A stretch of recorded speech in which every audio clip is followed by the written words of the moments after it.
Jonah Barnes just took his kids and launched Moroni into space. I built a rocket in my basement. I'm gonna fly it to the moon. Your Moroni almost landed on a military installation. Like you 10 almost created. feet. Feel my sonic boom. I'm flying higher and I'm never coming down. Ladies and gentlemen, stop the presses. Stop the presses. You need to pay attention right now and get all of your friends to gather around your iPhone. I am in the studio right now with Jonah Barnes and Brad Whitbeck, and you are watching the fulfillment of Book of Mormon prophecy in real time. Wow. Because Jonah Barnes just took his kids and launched Moroni into space. I'm not kidding you. We officially have seen the fulfillment of the scripture, and I have seen an angel fly. Moroni, Lego Moroni. You've all heard of Lego Joseph Smith. You've all heard of Lego Joseph Smith. Now Lego Moroni has literally exited the atmosphere, is flying around in space. You saw it here first on Ward Radio. I love his trumpet. I love that he's just trumpeting that everlasting gospel. Yeah, it's man, awesome. there he is. Okay, so many questions. Before we jump into the questions, okay, we just have to play the video of you and your family literally going to Mount Hood, it looks like, and making, if I'm not mistaken, a DIY weather balloon filled with helium and sending... sending Moroni into the stratosphere. Bro, you are the coolest dad on the planet. Your kids should be worshiping the ground you walk upon. This is pure religion, pure masculine religion, undefiled before God and this radio station. Okay, I hope you're listening. Like, you just said you should be worshiping me, boys. The boys are fans of the show, so. Are they really? Oh yeah, they love the show. Okay, cool. That's sick. So tell us how on earth you gave us this beautiful image of Lego Moroni in space, dude. Just walk us through the process, dog. Tell us what happened. Okay, so once upon a time there was a giant global pandemic that shut down all the schools coast to coast. Anybody remember that? Yeah, totally. Faintly remember that? Yep. Yeah. Yeah, it was probably Al-Qaeda did that. I can't imagine anybody else would ever try to do something like that crazy. But anyway, so they shut down our schools there in where I'm from, the Northwest. And I was like, what am I going to do to educate my kids? So I don't know how I got this idea in my head, but I started thinking about launching a high altitude weather balloon and looked into it. And this is not actually the first one that we've done, nor the last one that we've done. But you can do it. Anybody can do it. You can buy online this latex high altitude balloon. Really? You can just buy the balloon. I got this one for, I don't know, $80 or something, plus shipping. And then you get the tube. You rent helium from your local party place that does balloons or whatever. You have to build a capsule. The hardest part is you have to calculate where the thing's going to land, because it goes into space, to the edge of space, and then it pops and crashes to Earth, and you have to go find it if you want to get that footage, because it doesn't beam back to you. So you have to go find the footage. So we attached a GoPro to this capsule and did all the weights and how fast it would travel with how much helium and how much lift and what the wind was like in the jet stream and blah, blah, blah. And then we let it up, and we've kind of figured out how to find them. You put a GPS tracker on it. Mm-hmm. Okay. And, is that what's inside of that? Is that what's inside of that orange baggie that appears your son is holding? Actually, there's a capsule. See, there's a capsule. I'm starting you can see I'm just started the camera. The capsule's looking up. Okay. Yeah. At us, right? It's a styrofoam cooler that I just put the stuff. You'll see it in just a second. Right. Wow. there. Look at that. There's right the there. Capsule. And it has Moroni dangling out there. My boys built this Lego figurine of Moroni, just standing out on the edge, and put the camera and then send it up. Boom, boom. Moroni's in space, people. Look at that. Been to heaven. So cool, bro. Yeah, dude, I love it. You know, I've come across these like on hikes before. Oh, really? Yeah. Where you've never come across an Angel Moroni on a hike, bro. Not an Angel Moroni one. No. Definitely there not. He is. Look. Holy there he is. Smoke. Look at him fly. But you've come across fallen weather balloons on hikes, huh? Yeah. And it was when I was back in Scouts, and I was like, do we need to like clean this up or like leave no trace, right? And our scout leader was like, no, this is a weather balloon someone's probably looking for it and going to come find it, because it was like relatively fresh too. It wasn't like it had been there for a really long time. It was a radio sonde, like a tall. It had the weather balloon. It had the weather balloon like capsule thing going. Oh yeah. So those are weather sondes. Yeah, those get lit up all the time. They're out there. Mm-hmm. Yeah, they set them off. That's how we know what the weather's going to be like, is because of radio sondes. Yeah. Oh, interesting. Yeah, that's how they do it. Wow, that actually sounds like a really fun job. Just be able to hike in the wilderness and just release weather balloons into the sky. Well, yeah, I had to watch a bunch of their videos to figure out how the heck to do this, because there's people who do this all the time. They work for the weather service. Yeah. And they're always doing it. So I'm like watching them like, okay, what are they doing? Dude, that's so cool. Yeah. And what an awesome thing to do with your kids. Yeah. It was so fun. And so is this your drive on the way to where it's going to land? So now we have to go find it. Yeah, you launched it south of Mount Hood was the launch site. And here you can see, oh my gosh, I mean, it is already reaching the stratosphere and whatnot. So it goes up until it expands enough that it pops. And then, you have to go find it. How do you go find it? Is it just that? Now, by the way, doesn't like re-entry, I mean, it's not high enough that re-entry burns it up, all right? This isn't like, okay, see, there's the predicted, you can see the map. See the map? Yeah. That's the predicted path. Oh, nice. And we got pretty close to it. And here it comes. Boom.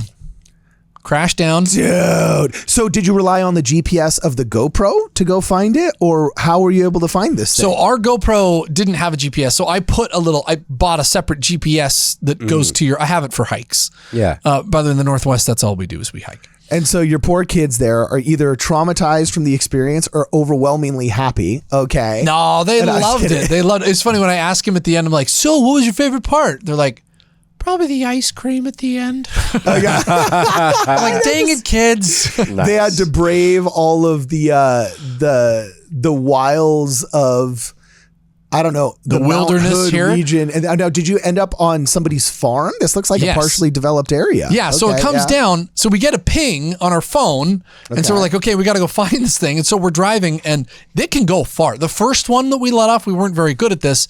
It ended up going like 400 miles.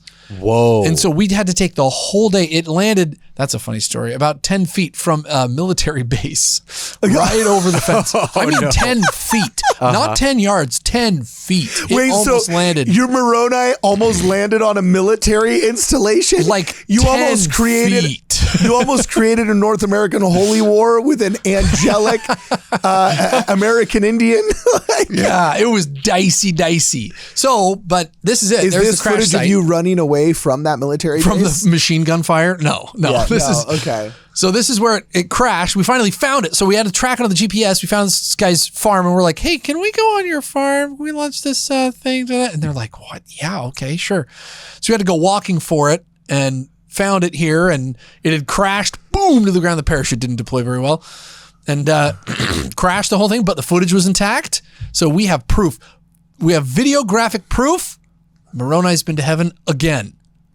Wow. Look, well, that is just a gorgeous area to have landed to. Now, is this the time that it was 400 miles away or what? This time was not. Driving 400 miles, that's 3/4 of the way from Los Angeles to Utah, dude, it was a long way. How long was it? All day.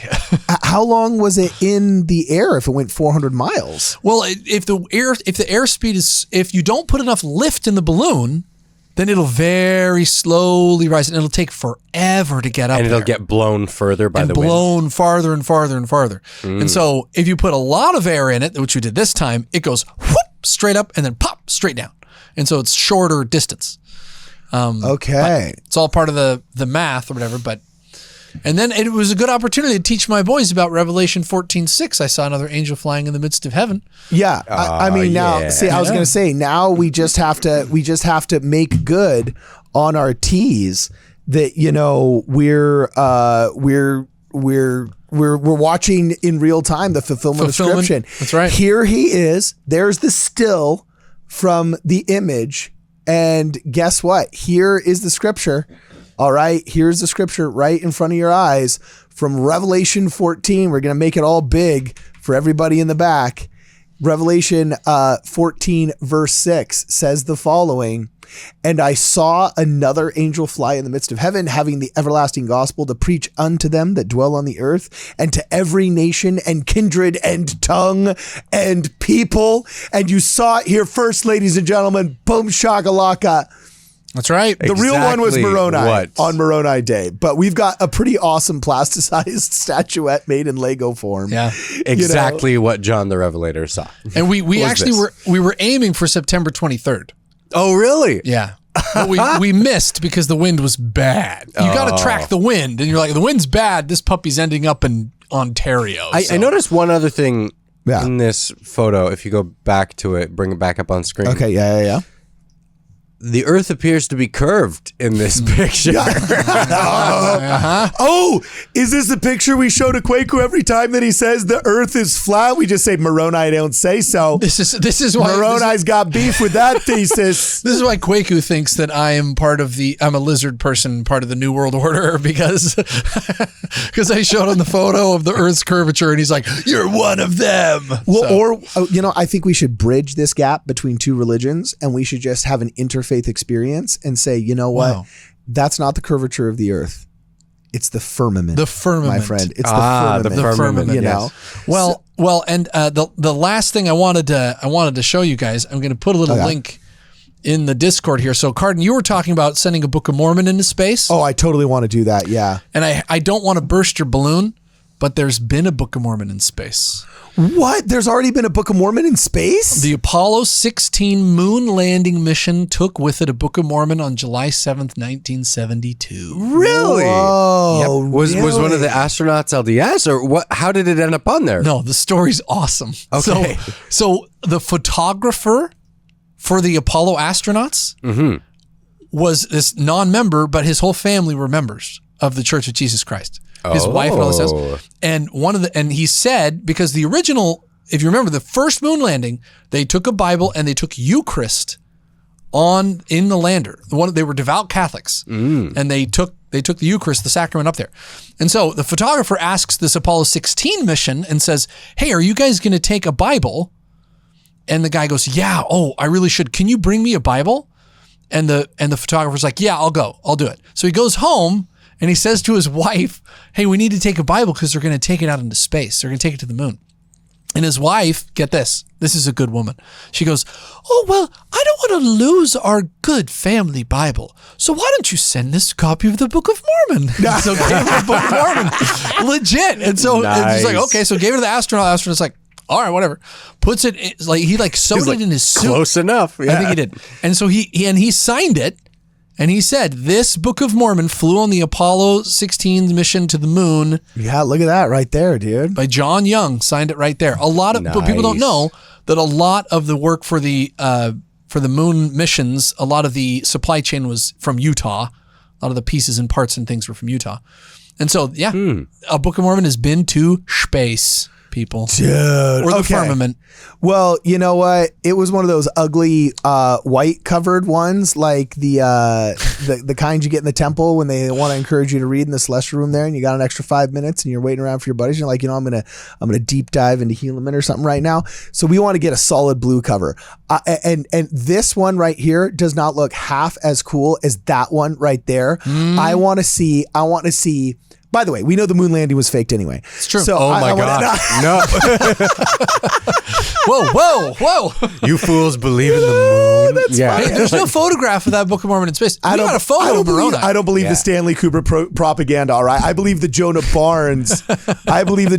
GoPro video. Right. And now that I know that it can happen, we'll be the first ones to put a real Book of Mormon into real space. Well, right? there's more footage from that GoPro. And it shows the four angels guarding the four corners of the firmament, holding the bags of water and the bags of sunlight, Dude, standing I love it. on the This is pillars. awesome. Nice. All right, guys. His name is Jonah Barnes, the professor of all things apocryphal, the Ward librarian, the coolest dad on the planet, the ward librarian. You saw it all here first. The fulfillment of scripture in front of your eyes. For this and more, check us out on wardradio.com. I built a rocket in my basement. I'm gonna fly it to the moon. Hey guys, thanks for watching the video. It was fun to shoot and it was fun to edit, and we're super glad that you can hang out with us. Before we go on to the next video, I need you to do 3 things, okay? First, yes, you gotta like, you gotta share, you gotta subscribe, all of that jazz. Please do it. It helps us with the algorithms, and it also helps your friends know about all of our good content. Second, I need you, if you're into this kind of thing, to check out Brad's book, Dragon Thief. My buddy Brad is super talented, but he's a horrible self-promoter, and he's too humble and nice to try and like tell people to go buy his book, so I have to do it for him. But he doesn't know I'm doing this. This is kind of a surprise. He has not paid me for this. I don't get any kickbacks, though I should, Brad. So when you watch this, let's consider helping a brother out. No, I'm totally just kidding. Dragon Thief is the name of the book, and there's even a sequel. I believe it's called Dragon Guard coming out, okay? I'm in the middle of the first book, so I can't talk about the second one yet, but it's really cool. I mean, this is good stuff, and it's got the reviews to prove it. He's winning all kinds of awards and has become an actual international bestseller. And the best part is, this is how he stays financially independent and able to come on our show. He's an author.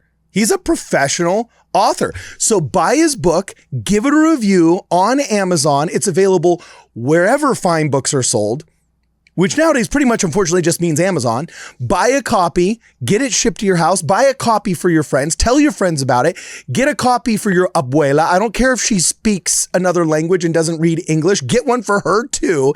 The book is awesome. You will enjoy it, I promise. And the third thing you got to do is, if you can, please consider joining this channel or supporting us through the Cash App or Venmo. We're on all those platforms, and that's really what keeps these lights on. So in an attention economy, thank you for paying attention to this video and for watching this film and just hanging out with us here. It's been an absolute blast. If you guys want to see anything more of what we have to offer, please check us out on wardradio.com. Please send us cash if you can. Please share this with your friends if you can. And before you go, like and share. And if you haven't subscribed, shame on you. Subscribe or die. I built a rocket in my basement. I'm gonna fly it to the moon. This supersonic is amazing. You're gonna feel my sonic boom.